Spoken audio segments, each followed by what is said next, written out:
From there, I'm going to turn it over to my colleague, Mitra. Thank you, Cole. So just a little bit before we begin about what has brought us here and who the Oak Lodge Governance Project is. So our steering committee, we're a group of local residents in Jennings Lodge and Oak Grove who think enough has changed in the past decade since the last conversations around shifting governance structures have occurred, and that there's a lot of projected changes in the future, in the very near future, to ask whether or not our current unincorporated status is actually truly the best path forward. And so to that end, we have a grant from Metro to fund a consultant team to explore those questions, to look at other potential governance options and the economic realities of those options. So those three options at this point include incorporation of a specified boundary area, annexation to Milwaukee, and maintaining status quo. Now, there are budget constraints within our grant that have limited it to those specific scenarios. And we know that there are a lot of nuances to be considered, and we are considering this report to be a building block of data to start earnest and productive conversations among us. And this report will be completed by the summer's end, and we will be engaging in conversations around those results this upcoming fall. So prior to those forthcoming conversations, our steering committee, we have a number of questions about our area and our current governance structure that are just not part of the scope of this study. And to that end, we've planned a once-a-month speaker series. We figured that if we have the questions, we could potentially leverage our curiosity, assuming that others in our community might also have similar questions, create opportunities for shared learning, and have them serve as a bit of preparation for the conversations to come this fall. You can learn more about our study and the process that has brought us here by following us on Facebook, Instagram, and Twitter, and/or joining our email list. And our website is going to launch within the next 6 weeks, where you'll be able to find all of this information as well. I'm going to ask that Cole posts the handles to all of our social media accounts and the email address where you can register to sign up to get timely updates. And with that, we can begin, and I'm going to pass this over to my colleague, Tom Civiletti. Thanks, Mitra. Welcome everyone to the second of the Oak Lodge Governance Project series of public discussions of Oak Lodge and its relationship to our government. We hope to provide a useful base of knowledge for a robust discussion of the project study due in the fall. A video of past meetings will be available on YouTube. Dave Hunt's bio could fill our allotted time, so I've chosen a few highlights. Dave is president and CEO of Columbia Public Affairs, and also a member of the Clackamas County Community College Board. He spent 10 years as congressional staff for 3 U.S. representatives and 10 years as a state representative for the Oak Lodge and Gladstone area, including as majority leader and as Speaker of the House. Hunt has served as president and CEO of Pacific Northwest Defense Coalition, senior vice president of Strategies 360, and executive director for the Columbia River Channel Coalition and the Association of Pacific Ports. The topic of today's discussion is funding differences for urban incorporated and unincorporated areas and urban growth management areas, or UGMAs. Please, everyone, welcome Dave Hunt. Yay. Thanks so much, Tom, for the opportunity to be here. And it's also nice to see Councilor Christine Lewis has joined us. So appreciate you taking time to be with us. I promise not to use the word UGMA again today, but hopefully we'll get a chance to all learn some things and explore some things. And I actually learned several things just in doing some research around this presentation. So I thought it might be helpful. Cole has graciously agreed to put some poll questions up. If you haven't used the Zoom poll function, it's pretty user-friendly, so don't be scared by it. So the first question, if you want to throw up, just to get us centered in a little bit of knowledge base here. I think it's helpful to get a sense of how much we know about our county. So question number one, shout out if you are not able to see that, but otherwise you can just click one and click submit. And when Cole sees that we've hit critical mass, you'll be able to share the results up on the screen, right, Cole? Yeah.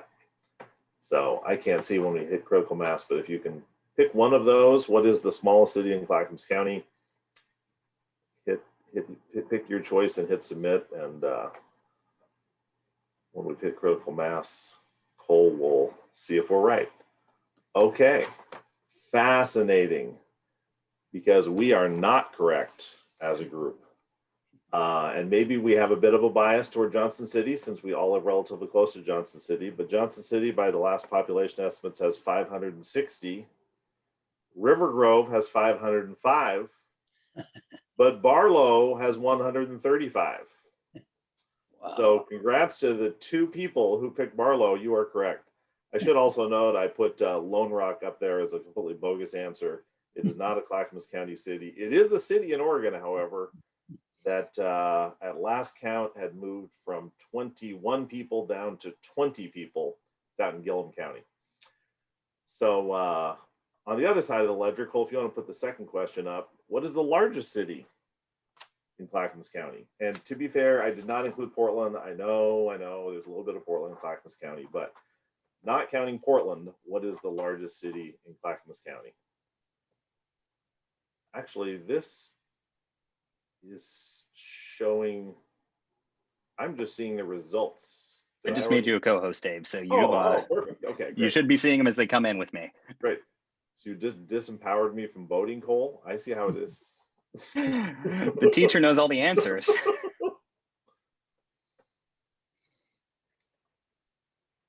Okay. Just a few more of you have not yet voted.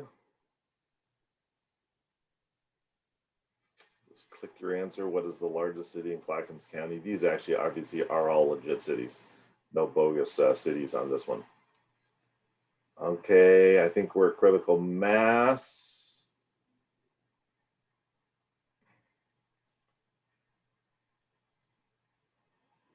So they are seeing the results now. Okay, great.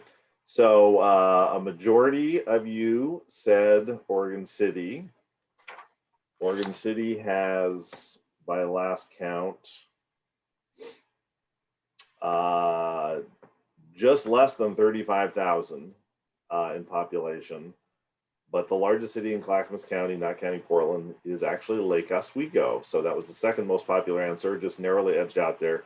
Lake Oswego has just over 38,000, with Oregon City at 34,000. And then actually the next four are surprisingly close. West Lynn at almost 26, Wilsonville just over 25, Happy Valley at about 21, and Milwaukee at just over 20. So really a surprising divide. So we're going to pause on the poll question. So if you're able to turn that off, I'm going to share my screen and launch into a bit of a PowerPoint. Appreciate the opportunity to be here and to talk about. Tom gave the longer title. The short title may be, are we getting our fair share of state revenue dollars? A couple slides that talk about who we are. I found this slide fascinating. This slide comes from the county's website under the category of communities in Clackamas County, which I found fascinating because I think it just kind of illustrates the fact that those of us who live in unincorporated parts of Clackamas County, and I'm sure this is true in other counties too, often are ignored, because even when our county is describing communities in the county, these are the way they're describing communities, and they're not describing any of us, which is really unfortunate, but I think is a reality. And we are really in a unique situation, and I think picking up a little bit off of last month's presentation, he shared the data about the difference between those of us who live in unincorporated areas in the county, almost 202,000, and those who live in incorporated cities, 221,000. So we're 47.7% of the county. Obviously, that's just not our area. That includes some of the rural unincorporated areas too. But the majority of those people are in urban unincorporated areas. That is just highly unusual. He did the comparison last month, just looking at the 3 metro counties, and we actually weren't too far off of Washington County. We're definitely more unincorporated than they are. We're way off. I mean, Multnomah County's on the other end of the extreme, almost completely living in cities. But statewide, we are highly unusual. I looked for and couldn't find the most updated data, but I remember 10 years ago, about 72% of Oregonians lived in incorporated cities, and only 28% outside. So we are an outlier county in that respect, which makes us unique, and it makes the process we're going through somewhat unique and unusual.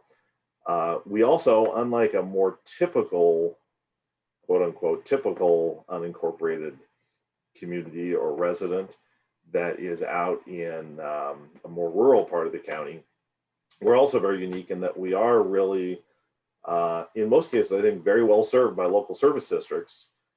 But one of the major challenges we've got is we are not eligible for any of the state revenue sharing that we all pay into. We just don't get our fair share back because we happen to live in an unincorporated area. So there are 5 basic buckets of state revenue sharing. They are the ones that appear on your screen: highway trust funds, booze, marijuana, cigarettes, and 911 tax revenues. I'm going to say a word about 911 tax revenues later. I have just a single slide, but that really is not a factor for us. But the other 4 are real factors, or could be real factors, were we to become a city. And right now, if you think in particular, well, I should also note that at least in the case of those first 4 certainly, they largely go out per capita, and I'll dig down a little bit more deeply into that. They're regularly updated, so they're based on population estimates. They don't wait until the census appears every 10 years. They're regularly updated, so they do adjust year over year. And all those dollars, if we were a city, we wouldn't have to go and get those dollars. Those would be distributed to us by the state agency known as DAS. The first one is definitely the biggest pot of money, because state highway trust funds end up generating over $68 per capita this year. And that's in the path of growing. It's going to grow to $76 in 2 years. $76 per capita that goes to cities. So if you think about that second bullet there, right now, probably, well, certainly I would say every single one of us generates some combination of gas taxes, license fee, vehicle reg fees, title fees, or weight mile taxes. Maybe some of us generate something in all those buckets. So we are generating dollars. We are spending dollars to create these revenues. And because we're all Oregonians, we get the benefit of those dollars from the state share. Because we are Clackamas County residents, we get the benefit of a portion of those dollars for the county share. But because we happen to live in unincorporated areas, we don't get the benefit of the city revenue sharing dollars.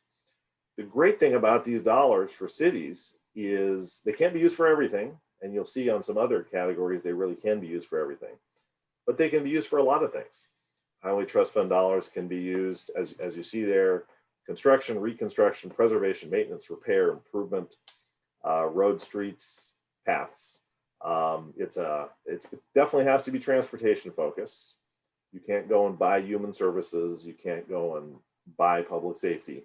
So they still have to stay within the transportation realm, but pretty broad authority to cities to be able to spend those dollars. Right now, and really this has been true for a little over a decade, it's not quite exactly these percentages, but it's really close. So for our purposes, 20% of all those dollars from those collective buckets go to cities. So when I mentioned we get our fair share as Oregonians and Clackamas County residents, we get our fair share of the 50% piece and the 30% piece, but we get no benefit at all from that last 20%. So that's, and those who live in cities, Milwaukee, Gladstone, Lake Oswego, Happy Valley, even Johnson City, they're all getting 100% back of the benefit of those dollars. So it's an inherent disadvantage and challenge we've got. In addition to the basic distribution, those who live in cities, especially small cities, are also eligible for competitive grants that have just been enhanced since the 2017 transportation package. Those in cities are also eligible for transit grants that come from, there's a new 0.1% payroll tax statewide that generates dollars that people in cities are eligible for. And if we were a city, we could also refer out to voters a local fuel tax. 30 cities have done those. I meant to actually look up, I'm pretty confident Milwaukee has one. I can't remember which other cities in our county have that, but that's an additional, beyond all these other buckets of dollars, you can also generate additional dollars from within your area if you're a city. And then the one bullet on here that doesn't relate to state revenue sharing, in fact, the one bullet on this whole presentation that doesn't relate to state revenue sharing is the last one on this slide that talks about the fact that cities also receive part of the new Clackamas County vehicle reg fee tax. And so that's another, I don't think those, I can't remember if those dollars, I think they start accruing this current year.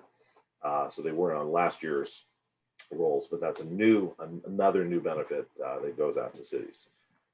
So that is the highway trust fund dollars. Cole, feel free to pause me. I'll try and do a brief pause in between each of these so you can jump in if there are any questions you're seeing, because I can't easily see the chat based on my screen. Yeah, we have one question from Sally, which is, what's the population count in Oak Grove and Jennings Lodge? Which I don't know off the top of my head. So it's an interesting question. I posed that question of Tom Civiletti, and he passed it off to someone else, and the answer was, it's tough to estimate with the census boundaries the way they are. I've been under the impression it's about 22,000, but this article from 2009 claims closer to 31,000. Part of it depends on, I know the study area, I believe the eastern boundary is the ridge. There's lots of unincorporated east of the ridge too. So it really depends on how you slice and dice it.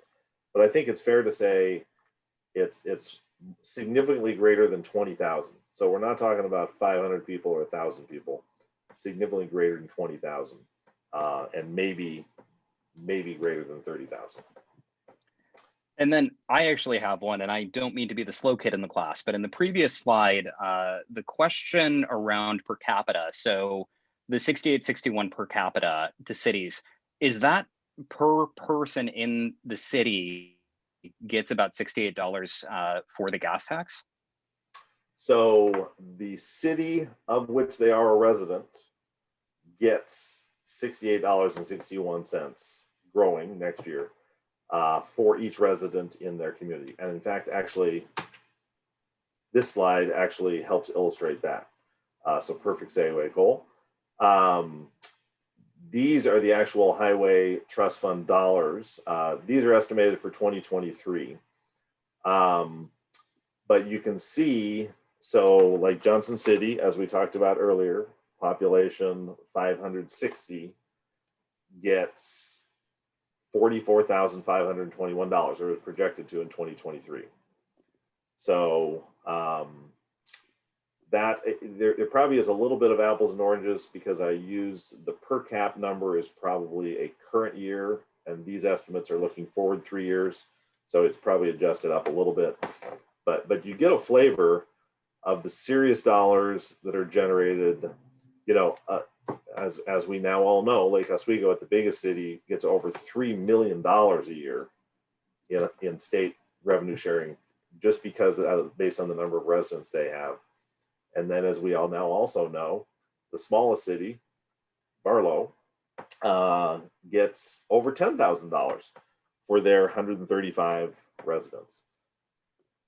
So I mean, it really adds up when you look at these per capita dollars. And it's not like they are doing anything. There are some requirements about public notice and posting things. And I mean, there's some very minimal requirements that the cities have to comply with, but they don't have to do, they don't have to have property taxes.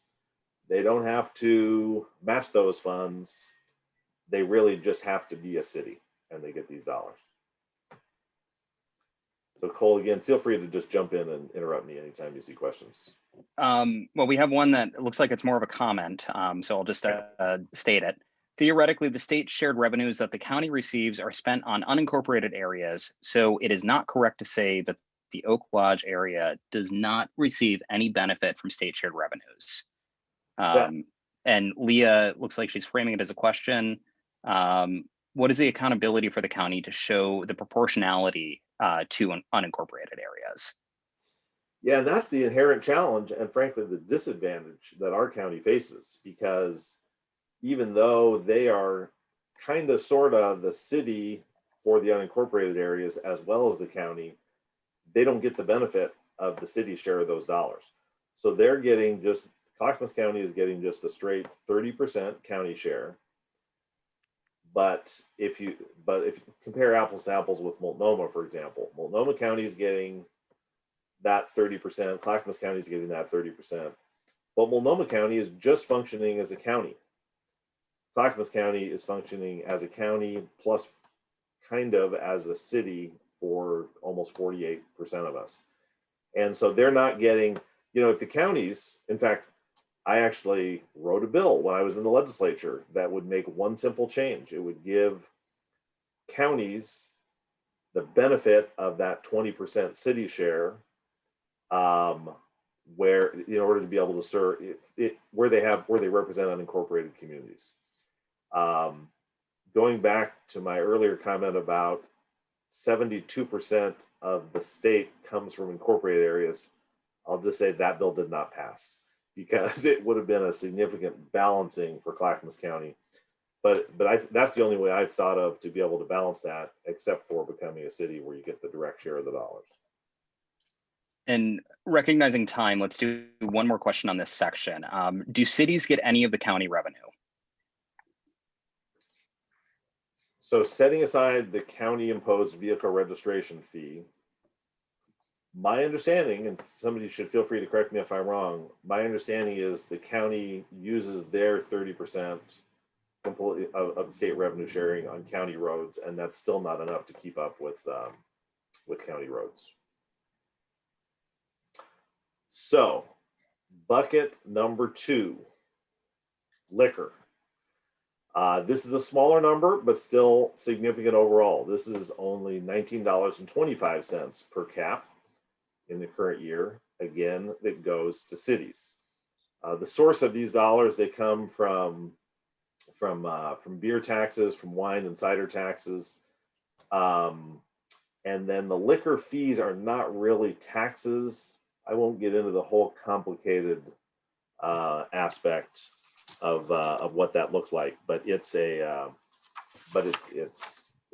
direct tax on beer, wine, and cider, and it's a fee that's assessed when it comes to hard alcohol.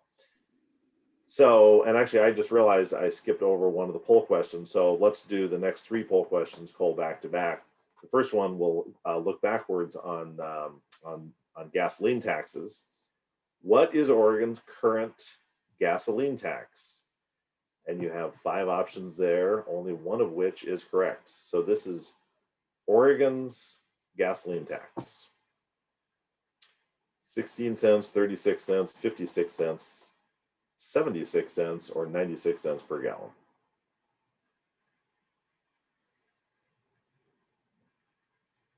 Oh, people are looking pretty smart on this one, Cole.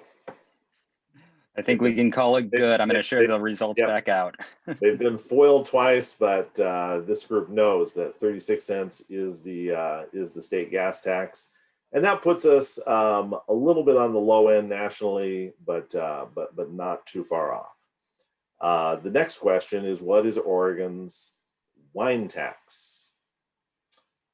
7 cents, 27, 47, 67, or 86 cents.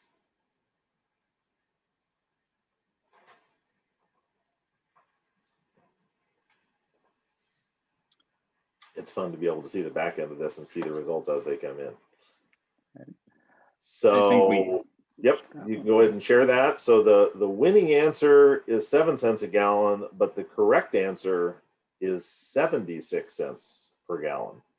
76 cents per gallon is the state wine tax, which I think I read puts us pretty much in a fairly average state nationally. And then one more liquor related question: what is Oregon's beer tax? And this is per 6-pack, not per gallon. So per 6-pack, 4, 14, 24, 34, or 44 cents per 6-pack of beer.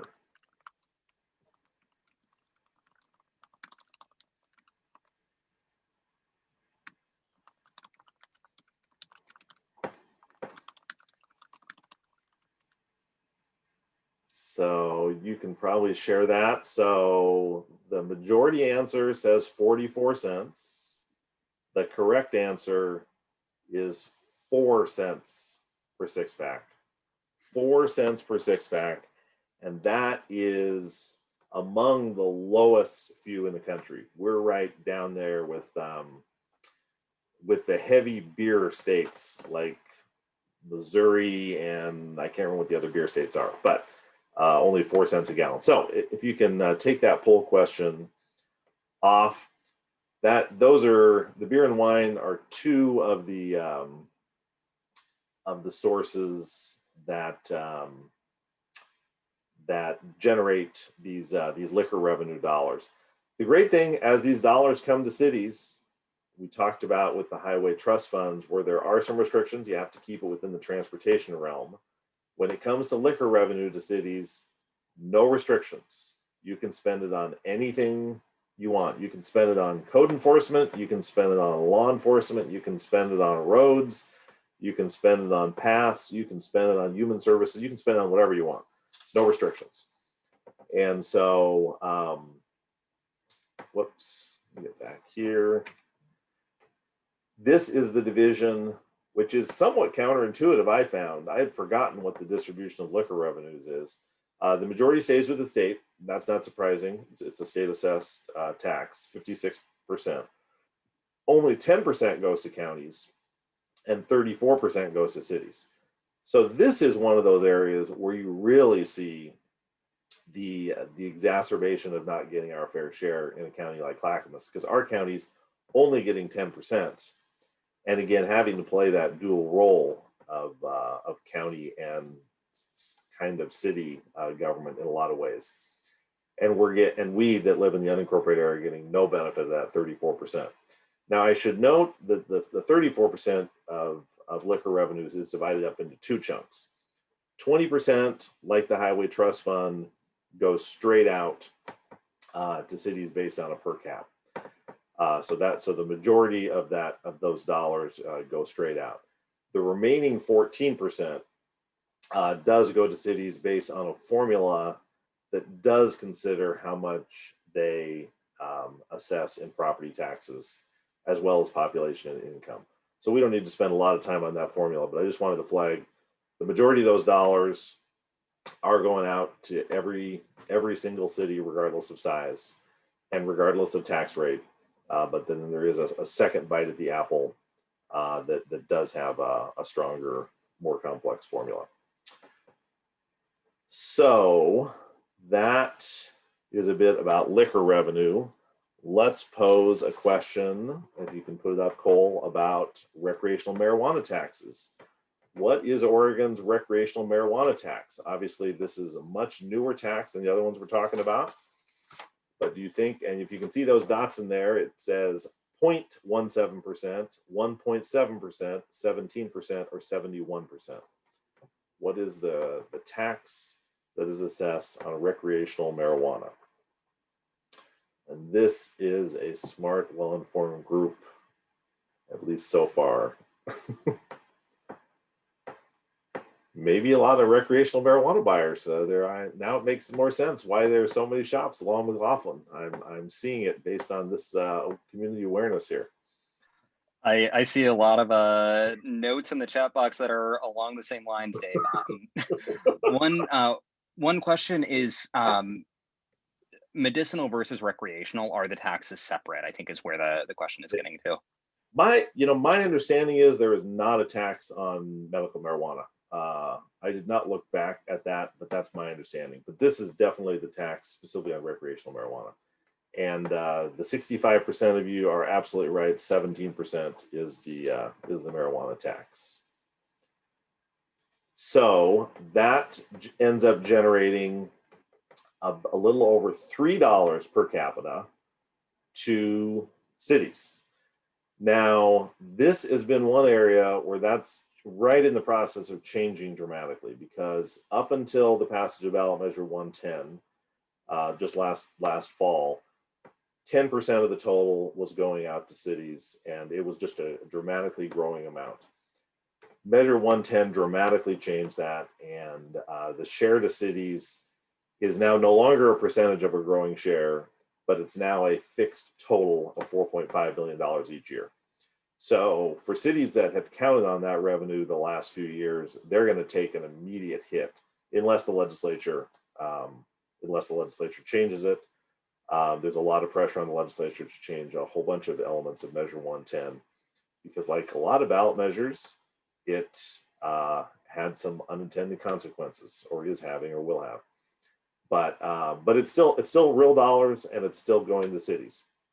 And that's coming from that recreational marijuana tax we just talked about. Again, the utilization of those dollars, unrestricted. Cities can use that for whatever they want. They don't have to do anything special to get it, and they don't have to spend it on anything in particular to maintain it.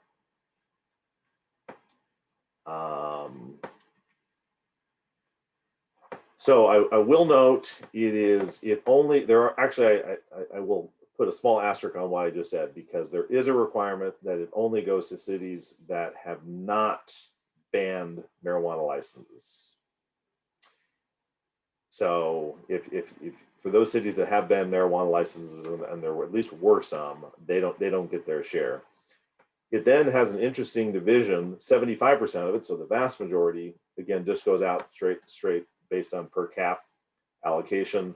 The remaining 25% goes to cities based on the number of licensed premises in each city. So I would imagine that if this area were a city, we would get more than our fair share of that remaining 25%, because just based on the number of licensed premises, and that's both grow facilities as well as retail facilities. Cities also have the power to impose an additional 3% local recreational marijuana tax with voter approval. So it's a combination of cash just for being a city and additional authority to raise that further by being a city. Any questions or comments that are in the chat about marijuana revenue, Cole? Not yet. So I think that we can probably move on to cigarettes. Great pictures, Dave. Great pictures. It's amazing what you can find on the internet. Thanks, Eleanor. So in terms of cigarettes, this is a tax that's been around a Dave, long can I pause you really quickly? Sorry. Yeah. Are there additional wholesale marijuana taxes? I don't know the answer to that question. If there are, I'm pretty confident they don't go to cities. I'm not aware of wholesale marijuana. I think the only taxes are assessed at the retail level. But if they are assessed, cities don't get the benefit of those wholesale dollars if they're assessed. Anything else? I think we're good to move on to smokes. Thanks, Dave. Okay. So let's throw a question up about cigarettes.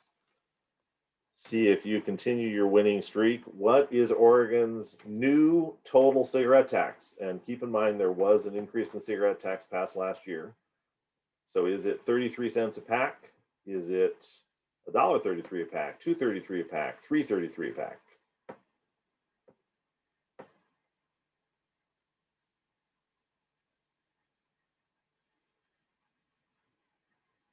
I think this is definitely one of those ballot measures that everybody voted for without knowing that they were voting the actual amount they were voting on. There's a lot of different, a lot of split here. Let's go ahead and share that back. So the narrow majority says 233. Surprisingly, it is actually now 333 a pack.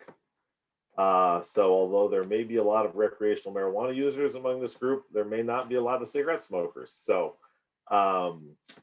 it is, and actually I should say that we basically raised it to the level that puts us on par with the state of Washington. So we were way behind it. It just raised, of that $3.33, $2 of that 333 was just approved by voters last year. So we were way behind the West Coast and a lot of other states. We are now on par with the state of Washington, at least. So the interestingly though, the increase went to fund a whole bunch of state provided services. So even though that dramatic increase, it will not significantly enhance, or it will not enhance the share that goes to cities. So that 0.93 cents should remain, well, it may actually drop somewhat because if there's one good news takeaway of this whole presentation is that tobacco use is decreasing. Part of that is education. Part of that is taxation, where a lot of, especially younger smokers, are very price sensitive. And so you get a double benefit of raising cigarette taxes. You get revenue to spend on services, and you actually reduce smoking. So actually that 93 cents is actually going to slowly drop. But again, it's still a sizable revenue share, especially for a city that could be the size that we would be. But for the current year, it's 93 cents per capita. And it just all comes from that one source. And again, unrestricted use. You don't just have to spend it on healthcare if you're a city. You can spend it on anything you want. So you've probably seen that as a fairly consistent trend. A lot of flexibility for cities of where these dollars go. Now, unlike some of the other taxes we talked about, where being a city also gives you the authority to impose an additional tax at the local level, not so with cigarettes. There is a state preemption on any kind of local tobacco taxes, much to the consternation of Portland and Multnomah County. They would really like that authority, but that preemption holds, at least for now. Any questions about cigarette tax revenue? There are two comments in the chat box. I think responding to Paul Gornick's question around whether or not there are additional wholesale marijuana taxes, Tom noted that there are license fees on businesses that grow, process, and sell marijuana. And Jane made the observation that cigarettes are now coming in half packs. They're now sold in 10 packs, apparently, she noticed recently. Oh, interesting. I was not aware of that. I'm not sure if that's a good idea or a bad idea, but good factoids. Thank you.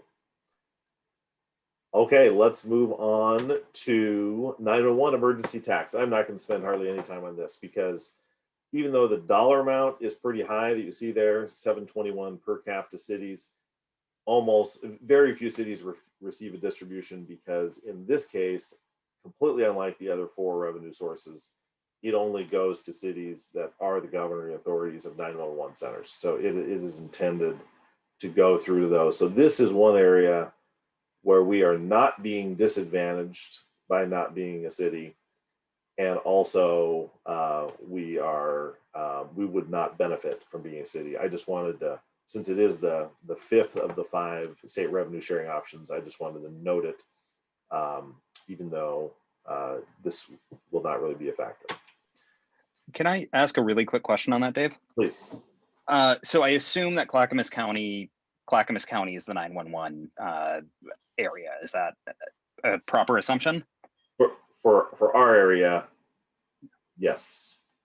I'm curious with some of the bigger cities in the area, is 911 entirely through Multnomah County and Washington County, or do Hillsborough and Portland have their own 911 authorities? You know, the 911 center mix is actually an odd mix. Maybe somebody else who's in the meeting can speak better to that, because I used to know the answer to that, but I no longer do. Anyone else know the answer to which 911 centers serve where? I thought there was or used to be one in a center in Lake Oswego and one in Washington County, but I'm just not remembering. Anyone else know the answer to that? Feel free to unmute yourself and jump in.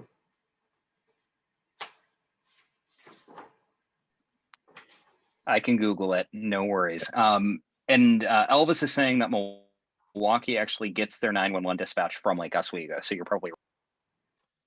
That's right. And that actually, now that you say that, that's what always was completely counterintuitive to me, that Milwaukee and Lake Oswego have a 911 center together, which has never made a heck of a lot of sense to me. But I mean, Gladstone actually used to have its own 911 center until probably a decade and a bit ago. But that is now folded into the Clackamas County CCOM. All right. So this I thought would may be helpful because I think this is surprising. So this is property taxes that are levied today by Clackamas County cities on their residents.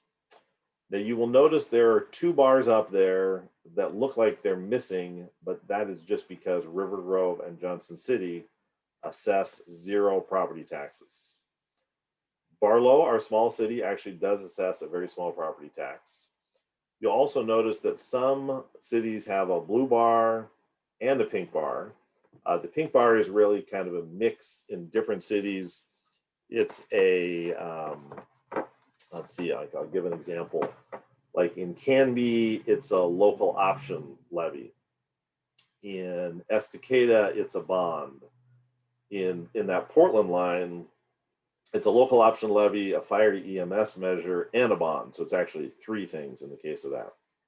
I'm going to go one more slide forward just to take Portland off, so it kind of blows up everyone else a little bit, just slightly bigger to make them more visible. But I mean, you really get a sense of how dramatically differently different cities choose to apply their own taxes. Gladstone may surprise you for a relatively conservative community like Gladstone that it's so big. But when you think about the fact that Gladstone is not part of North Clackamas Parks and Rec District, so their parks dollars come through their city tax. They are not part of a separate sanitary district. They're not part of a separate water district. They have their own police force, and they're not part of Clackamas Fire District number 1. So they have, in order to provide those services at the city level, their city assessment is much larger. And then you can see other cities, which are on the opposite end of the extreme, where they have a lot of special district dollars.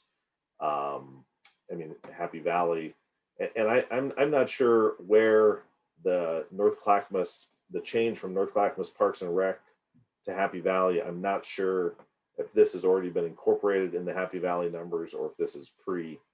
I couldn't figure out the answer to that one, but it gives you a flavor of the dramatic differences from 0 to almost. And I should note the bottom axis there is $5. So you get a sense of $5 per thousand assessed value. I should have noted that. So pretty sizable differences. But one of the biggest takeaways for me of this slide is every single city on here, regardless of whether they're 0 or over $5 per thousand assessed value in terms of their property tax rates, they all get these local revenue sharing dollars the same. With the exception of, you'll recall that one where part of the factor was based on property taxes, but except for that, they all, all these cities get those highway trust fund dollars equally. It has no basis on whether they have a zero tax assessment, a moderate tax assessment, or a very high tax assessment. So really lots of different cities being made by lots of different decisions being made by multiple different cities, all just in our county. Any questions or comments about that, Cole? The questions were primarily what are the 0 to 5, and it sounds like $5 or up to $5 per thousand of assessed value. I think I heard you say. Yes. I'm curious. So the blue bar itself, does that include, like, for example, around here we're all paying the North Clackamas School District bonds? Okay. It does not include. So if you think about your property tax statement, where it says, there's a specific community college property tax and a community college bond measure. There's for some North Clackamas or Oregon City property tax and a North Clackamas or Oregon City bond or local option. All those are separately delineated. This is just, and doesn't include the Parks District. It doesn't include anything for the sanitary district. It doesn't include anything else except, it doesn't include the county property tax. It only is the city assessed tax, the city assessed property tax, that's the blue. And then a specific city assessed bond, levy, or local option that is the purple or pink. Great, thank you. Okay, so that's good for the chat then. So I think that really is the end of my presentation. Great questions already, but feel free to jump in with further questions or just discussion, and I'll leave it to you, Cole, to moderate as you see fit. And I'm going to stop screen sharing. I want to make sure that I'm going to ask Paul's question first, and then I want to make sure we go back to a question Elvis had a while back. So in the last chart, Happy Valley's bond portion is large. What is included? I don't know the answer to that. I just looked on the county tax assessor records, and that's what it was listed at. One other thing that I didn't create a slide of, but if I can find the sheet I found interesting. Well, maybe I can't find the sheet. So go ahead and go on. Danielle, I see your hands up. I'll get to you in just a second. A while ago, Elvis asked just after the highway questions, does ODOT owning the major road, McLaughlin, through the Oak Lodge area, maybe bring more expenditure by the state in this area? Leah Robbins followed up saying that it basically depends on whether or not ODOT actually spends money on 99E, like on safety signals, sidewalks, etc. But I want to throw that out. Leah's the perfect person to answer that question. I think, Chris, once you start to think about, the vast majority of cities have some version of a state freeway or highway going through them. I mean, it's really kind of shocking once you start to look at whether it's 99 or 224, 212, 213. I mean, there are really so many, 26. I mean, there's so many state highways going through local communities. And to Leah's point, they are, because I mean, ODOT is underfunded as well. And so I don't think they spend any more or less on McLaughlin than they do other state highways because we are a city. The one difference is we don't have the benefit of any city dollars to be able to enhance what the state is doing on state roads or what the county is doing on county roads in our area. The one I did actually find the other sheet, I found this interesting. This is actually I couldn't find the budget for Barlow. That was the one I really wanted, but I found it for River Grove. So at least one of the really small cities. So if you look at the River Grove budget, the adopted budget for last year, they have, I think I mentioned earlier, they have about $35,000 of income they're getting from the Highway Trust Fund. That and their franchise fees and privilege taxes are their city's two largest revenue sources. The franchise fees, so both of them are basically right around 35,000 from franchise fees and privilege taxes, 35,000 from highway trust funds. They get they got $9,400 from liquor taxes, $1,500 from marijuana taxes, $600 from cigarette taxes, and the only other income sources they have are permit fees of $300, administrative fees of $1,500. So you can see, I mean, their entire city budget and operations is almost completely balanced on those shared state revenues.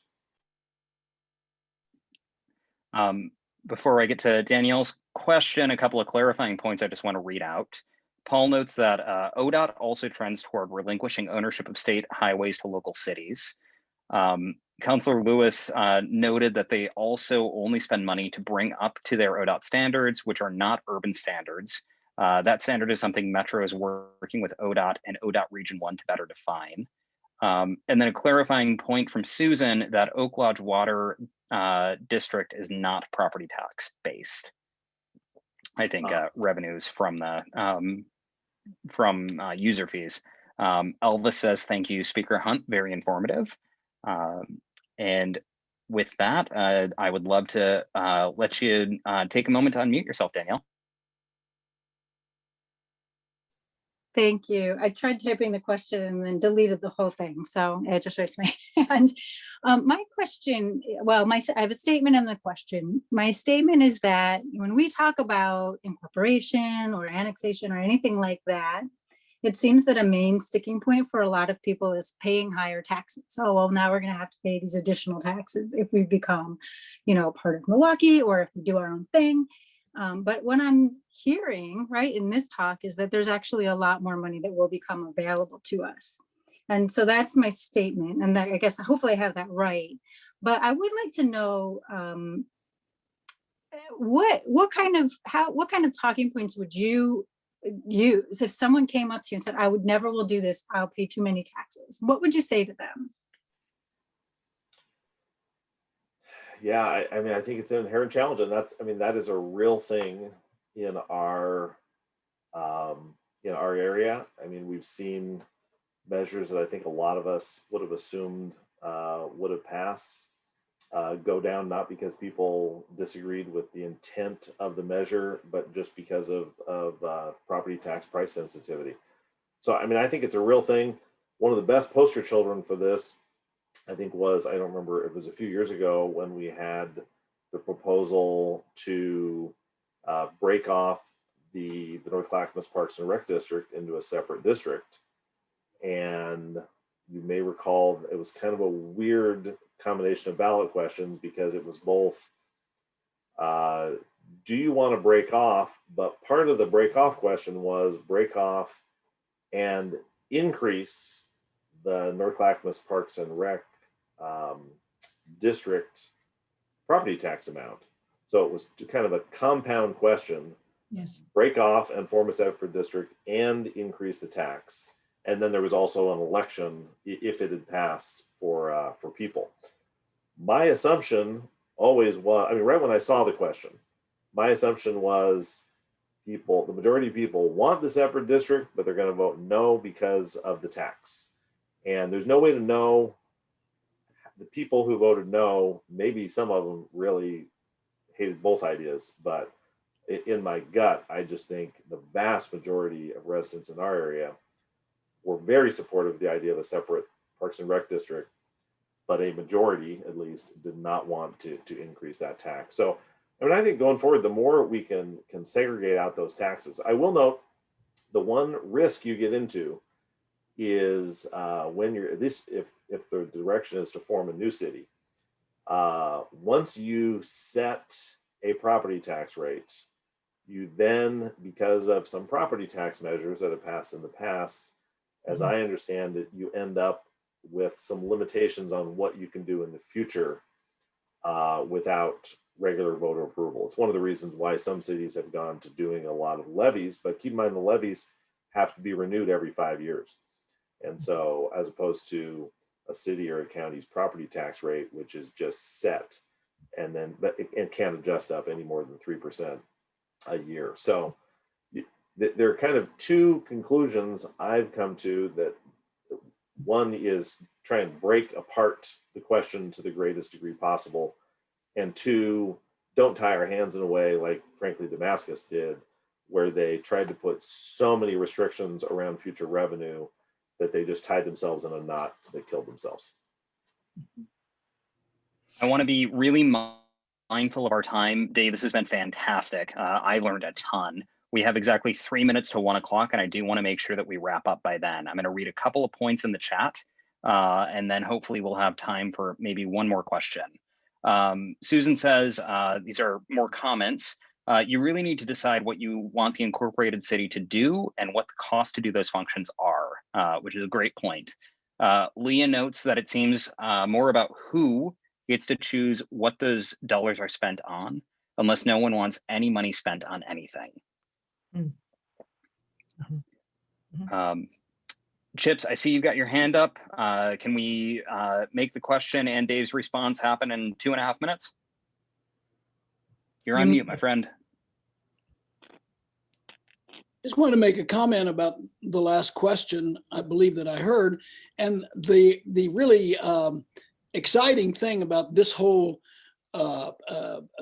this whole process that we're going through is that we have Eco Northwest that is actually addressing all of these questions and what these costs might be, what the additional costs might be, so that they can actually compare various scenarios. So hopefully within several months after they finish this process, we will actually have answers to most of those questions. What will the cost be for various alternatives if we wanted to go those routes? So this is part of what we're doing, and the fact that Dave is setting the stage for this by making us think about these questions is really helpful right now. And so I really personally, I think for all of us, want to thank Dave for going through this process and bringing us along so that we can begin thinking about these in preparation for having these answers come to us in a few months so that we can then have the information to know what to do with. Chips, that is, I think, a brilliant wrap up. And just a note or two, just a couple of quick comments. State requires certain services to be provided to a city. An area cannot just be incorporated, then decide what to do. So we'll discuss what those minimum requirements are. One last question, and Mitra, I'm going to actually send this to you to take us home. Very end of it. So is Eco Northwest going to compare, say, the Happy Valley model versus the Milwaukee model? You know the study better than anybody, so if you could really quickly. Yeah, I mean, the short answer is no, because we had to limit the scope. However, the idea is that there are going to be really clear pieces that we can sort of move around to create a puzzle, sort of puzzle pieces that we can move around to create a model that might show different options, is the short answer to that. And Paul, I'll be happy to follow up with you a little bit more, and there'll be a more full answer about that in the coming months. And it is exactly 1 o'clock. Dave, Speaker Hunt, thank you so much. This has been fantastic. Please applause emojis, and really appreciate this. We will be getting this on YouTube. And please, please, please follow us on social media. Email us for any of your needs. We are live. I'll put those chat links in the chat box one more time. Enormous. Thank you, Dave, so much. Fantastic. We look forward to seeing everybody in another month, again on the second Saturday of the month, following our normal routine now of opening at 11:45 and having a speaker at noon. So thank you all so much, and enjoy the rest of the weekend. Take care. Bye-bye.